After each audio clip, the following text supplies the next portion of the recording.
The small town of Dust Haven sat under the hot sun, its main street covered in dry dust and whispers. It was the kind of place where everyone knew everyone and secrets didn't stay hidden for long. People there worked hard, prayed harder, and judged hardest of all. On the edge of that quiet town lived a rancher named Cole Turner. He was known for his calm voice, strong hands, and the way he helped anyone who needed it. But even a man like him knew when silence could be dangerous. One late afternoon, Cole was riding home from the south pasture when he saw a small crowd gathered near the church. Their faces were tight with anger. Someone had been shouting words like witch and curse. Cole slowed his horse, frowning. He could see smoke rising behind the church. Not thick enough for fire, but enough to make his gut twist. He tied his horse to a post and walked closer. At the center of the crowd stood a young woman, her dress torn and face streaked with dirt. Her hands were bound in front of her and her hair fell over her eyes. The preacher stood before her, waving a Bible, shouting that she had brought evil into the town. Cole didn't know her name, but he remembered seeing her once gathering herbs by the creek. People said she lived alone near the old mines, healing the sick with strange powders and teas. Cole watched as the crowd yelled. Some threw small stones at her feet. One woman spat near her boots and shouted that her child had fallen ill because of her. The young woman's voice was soft, shaking as she tried to speak. "Please," she said, her voice barely louder than the wind. "I only tried to help. I didn't hurt anyone." But the preacher raised his voice again, and the crowd grew louder, feeding on fear. Cole had seen what fear could do. It could make good people cruel. He stepped forward slowly. "What's going on here?" he asked, his voice cutting through the shouting. The preacher turned. "This woman is a danger," he said. "She works with dark forces. The Lord commands we cleanse our town." Cole looked at the woman again. Her eyes lifted for a second, full of fear and shame. Something inside him hardened. "I don't see a witch," he said quietly. "I see a woman who's been beaten by the sun and the world." The crowd murmured, uneasy. The preacher frowned. "You'd defend her? You'd stand against your own town?" Cole's voice was steady. "I'd stand against a mob any day." There was silence for a moment, the kind that weighs heavy before thunder. The preacher's face darkened. "You don't know what she's done. A cow died on my land the same day she passed my gate. She's cursed us all." Cole folded his arms. "Cows die from heat and sickness, not curses. You're chasing shadows." He looked at the townsfolk. "You've known me for years. You know I don't speak lies. If she's guilty, let's hear proof." Not fear, proof. No one spoke. The woman looked up, eyes glimmering in the dying light. The rope around her wrists trembled as she tried to stay still. Cole took a slow step toward her, then another. "Untie her," he said. "If she's done wrong, I'll take her to the sheriff myself. But no one here lays another hand on her." The preacher hesitated, his hand twitching near his Bible. The silence stretched until a child in the crowd started crying. Finally, one of the men, a farmer named Hayes, muttered, "Cole's right. We ain't killers." Reluctantly, they loosened the rope. The woman stumbled forward, nearly falling, but Cole caught her. Her skin was cold, her breathing shallow. "Come on," he said softly. "You're safe now." As he led her to his horse, the preacher called out, "If you take her, you'll regret it, Turner. You'll bring her curse to your land." Cole turned just enough to look him in the eye. "I'll take my chances." That night, rain finally came after weeks of dry wind. Cole rode through the storm, the woman leaning weakly against him. She didn't speak until they reached his ranch, a lonely stretch of land bordered by the wide desert. He helped her down, brought her inside, and lit a lamp. The soft light showed bruises on her wrists and a deep cut on her cheek. He fetched a clean cloth and a bowl of water. "You need rest," he said. She sat by the fire, staring at the flames. "They won't stop," she whispered. "They'll come for me again." Cole set the cloth down and met her eyes. "Not while you're here." She looked uncertain. "You don't even know my name." He smiled faintly. "Then tell me." After a long pause, she said, "My name's Mara." "Mara," he repeated. "Well, Mara, you can stay here until things calm down." But deep down, Cole knew things wouldn't calm down. Fear didn't just vanish overnight. It grew in the dark, spreading like fire under the floorboards. He stayed awake long after she fell asleep, listening to the storm outside. The next morning, the rain had stopped, but the air was heavy. Mara helped him feed the horses, though her hands still shook. She moved carefully, like someone used to hiding. Cole noticed how she looked at the horizon often, like she expected someone to appear any moment. By noon, a rider came from town, Hayes again. His hat was soaked, his face pale. "Cole," he said quietly, "you need to know. The preacher's stirring folks up. Says you're bewitched, that you've been tricked by her." Cole's jaw tightened. "So he's spreading more lies." Hayes nodded. "They're saying they'll ride here tonight to take her." Mara's face went white. "I told you," she whispered. "They won't stop." Cole stood still for a moment thinking. Then he said, "They'll come expecting me to hide. So we won't hide." That evening he saddled his horse again. Mara tried to protest, but he stopped her with a calm look. "You've been hunted enough." Time someone turned and faced them. As the sun dipped behind the red hills, Cole rode toward the town with Mara beside him, wrapped in his spare coat. The streets were quiet when they arrived, though lamps burned in every window. People peeked through curtains as the two of them rode to the square. Cole stopped near the church where it had all begun. He dismounted, helping Mara down. The preacher stepped out, surprised, his voice trembling. "You dare come back here?" Cole's voice was clear. "I came because truth doesn't hide. If you've got proof she's a witch, show it." The preacher hesitated, glancing around. "Everyone knows." "Knows what?" Cole said sharply. "That you lost a cow? That someone's child got sick? You've blamed her because you're afraid of what you can't explain." The crowd started gathering again, quieter this time, uncertain. Cole took a deep breath. "Mara healed my horse last winter when no one else could. She used herbs, not magic. She saved a man's life, mine." People whispered among themselves. Some looked down at their boots. The preacher's face darkened again, but his voice was weaker now. "You can't trust her." Cole looked around the crowd. "You don't have to trust her. But you should look at yourselves. What kind of town ties up a woman because she helped?" For a long moment no one spoke. The only sound was the creak of the old sign above the saloon. Then an old woman stepped forward, clutching her shawl. "She helped my grandson," she said softly. "He had fever and she gave him tea. He got better." Another man nodded. "She helped my wife's cough." The silence broke, one voice after another, until the preacher's words drowned in their truth. Cole turned to Mara, who stood trembling beside him. Her eyes filled with tears, but not from fear this time. Cole looked at the preacher one last time. "You called her a witch," he said quietly. "But you're the one who tried to burn kindness." He took Mara's hand, and together they walked away from the church, leaving the crowd behind. The night wind carried away the last of the preacher's angry words, scattering them like dust in the desert. And for the first time in a long while, Dusthaven felt quiet, not with fear, but with something close to shame. The next morning, Dusthaven felt different. The air was still dry, the streets still dusty, but the usual whispers had stopped. People moved quieter, avoiding each other's eyes. The preacher didn't show his face that day, and some said he'd gone to the hills to pray.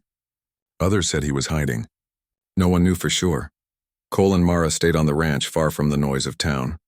The sun came up over the hills, painting the fields gold. Mara stood on the porch, watching the light spread across the land. For the first time in days, she looked peaceful. But Cole knew peace in a place like Dusthaven never lasted long. He walked up beside her, holding 2 mugs of coffee. "You didn't sleep," he said quietly. Mara gave a small smile. "I dreamed I was still there, tied up.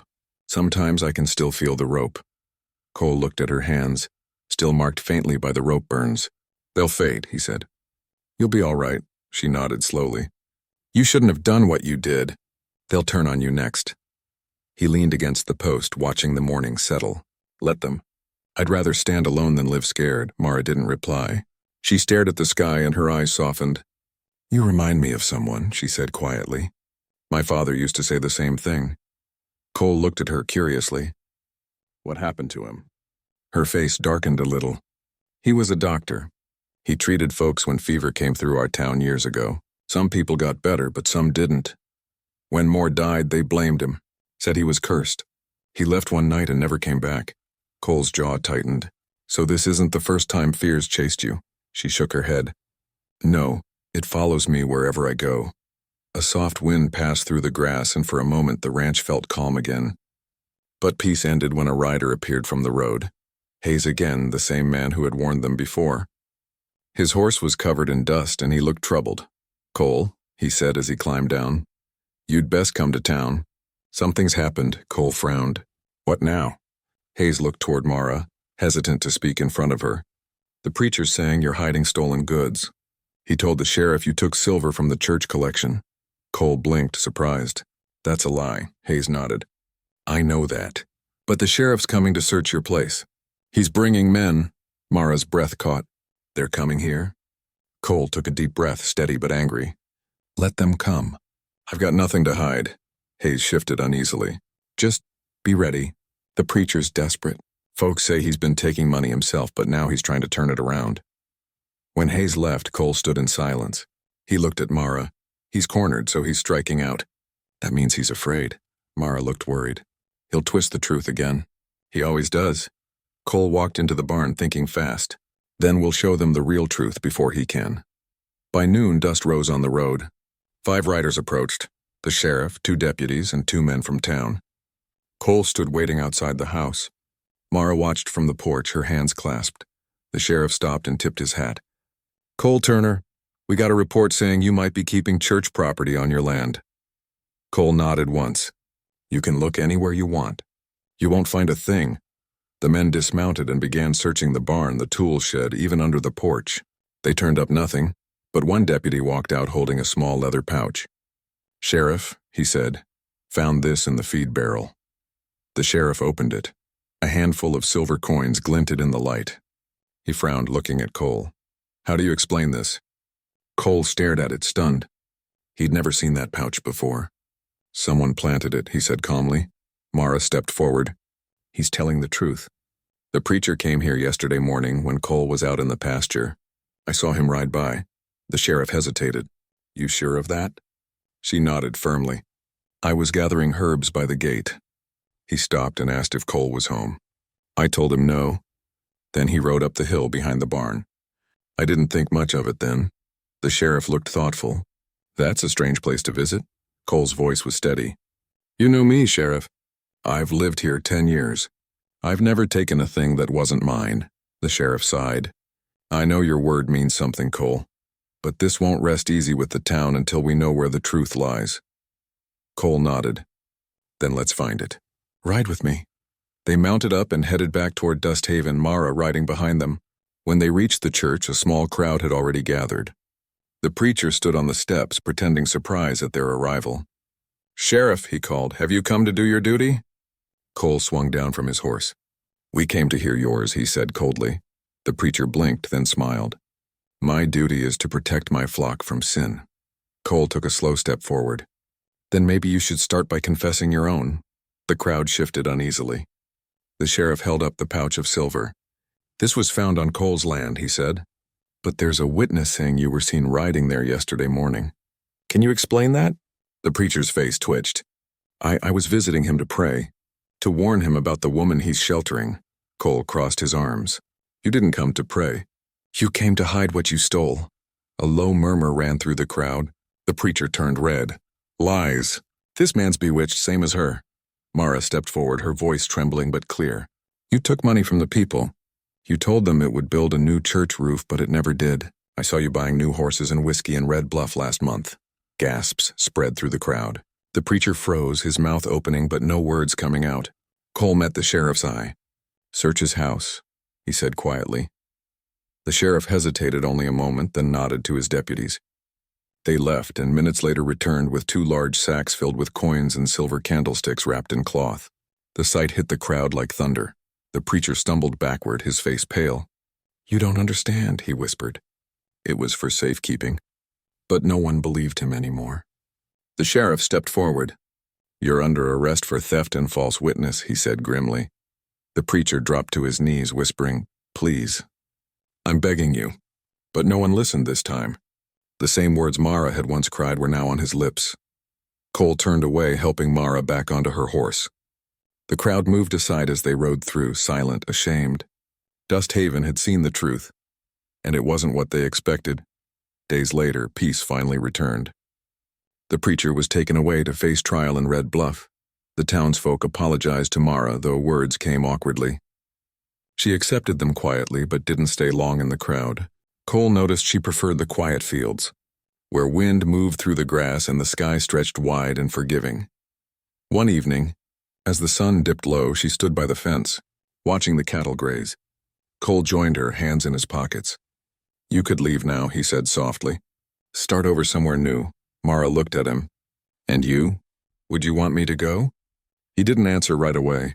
"You've been through enough pain. I just want you safe." She smiled faintly. "I feel safe here." The crickets started singing as the sky turned orange.